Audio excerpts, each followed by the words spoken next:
میرا دکھ یہ ہے، آپ کا دکھ یہ ہے کہ ہم نے اس امت کو زوال میں دیکھا، ہم نے کشمیر میں ذبح ہوتی مائیں بہنیں اور بیٹے دیکھے، روہنگیا کے اندر مسلمانوں کی نسل کشی ہوتے دیکھی، ہم نے فلسطین کے اندر لہو بہتا ہوا دیکھا، درد ہی درد پھیل گیا۔ آج ان یتیموں کے سر پہ کوئی ہاتھ رکھنے والا نہیں ہے۔ 3 مارچ 1924 کو ہم یتیم ہو گئے تھے، سلطنت عثمانیہ ٹوٹ گئی تھی، ورنہ شرق سے لے کر غرب تک، شمال سے لے کر جنوب تک مسلمانوں کا تسلط، اور لوگ ڈرتے تھے اگر خلیفہ نے اعلان جہاد کر دیا تو پھر تمہیں پوری دنیا میں چھپنے کی جگہ نہیں ملے گی۔ یتیم جانتے تھے ہمارے سر پہ کوئی کھڑا ہے، بیوائیں اپنے آپ کو بے آسرا نہیں سمجھتی تھی، بوڑھے سمجھتے تھے کہ ہمارا آسرا یہ لاٹھی ہی نہیں، اس دنیا میں بیٹھا ہوا خلیفہ بھی ہے۔ لیکن پھر دنیا کے 3 بر اعظموں پہ پھیلی ہوئی سلطنت صرف دنیا کے 3% حصے پہ سمٹ گئی، اور آج 56-57 اسلامی ملکوں کے اندر ہم تقسیم ہیں، اور اس تقسیم کا نتیجہ ہماری ہوا اکھڑ گئی۔ خلافت کی مرکزیت ہمارے پاس موجود نہ رہی۔ خلافت سے تصور لے کے یورپ نے اپنی صف بندی کی، اور یہ کتنے ملک جڑ کر کے ایک یونین بناتے ہیں اور ہماری وحدت کے ٹکڑے ٹکڑے کر دیتے ہیں۔ آج وہ ہدف حاصل کر چکے ہیں۔ آج فلسطین کے اندر قیامت ٹوٹی ہوئی ہے، دنیا کا میڈیا خاموش ہے۔ یہ جو خبریں ہمارے تک پہنچ رہی ہیں یہ باقاعدہ سینسر ہو کے آ رہی ہیں۔ یہ سوشل میڈیا کی وجہ سے کچھ تصاویر آ جاتی ہیں، کچھ بلکتے روتے بچے، کوئی بین کرتی مائیں اور کوئی فریاد کرتے بوڑھے ہماری جانب دیکھ رہے ہیں۔ ہماری جانب کیوں دیکھ رہے ہو؟ ہم تمہاری مدد کو نہیں پہنچنے والے۔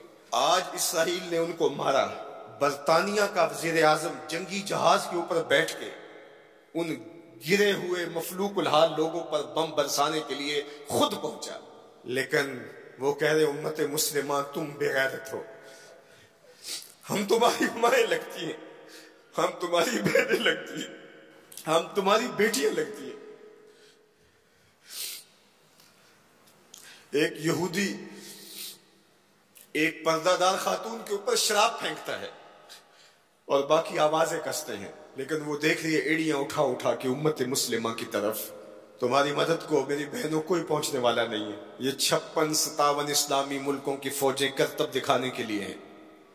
ہمارے میزائل سسٹم، ہمارے اسلحہ جات، ہمارے ٹینک، ہماری توپیں، ہمارا ایٹم بم تمہارے کام نہیں آئے گا، تمہیں مرنا پڑے گا، سسک کے مرنا پڑے گا۔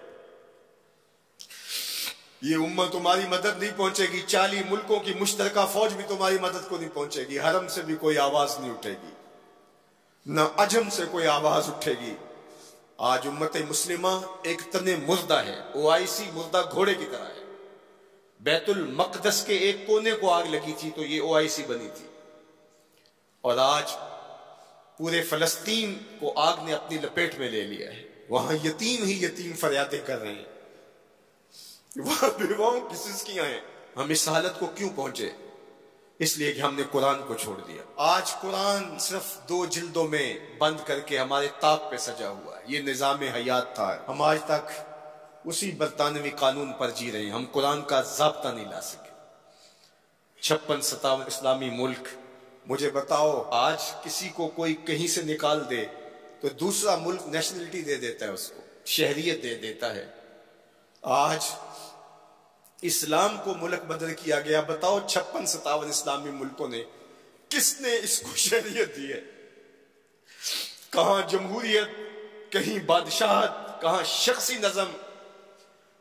56-57 اسلامی ملکوں میں اسلام گھومتا رہا۔ میں غریب دیار ہوں، مجھے شہریت چاہیے، لیکن کسی نے اسلام کو قبول نہیں کیا۔ اے فلسطین کے یتیموں، تم اکیلے یتیم نہیں ہو، اس وقت اسلام بھی غریب الدیار ہے، اس کا کوئی وطن نہیں ہے۔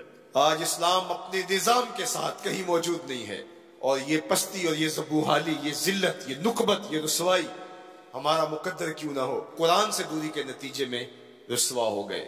ہمارے دردوں کا مداوا قرآن ہی ہے، ہمارے دکھوں کا علاج قرآن ہی ہے۔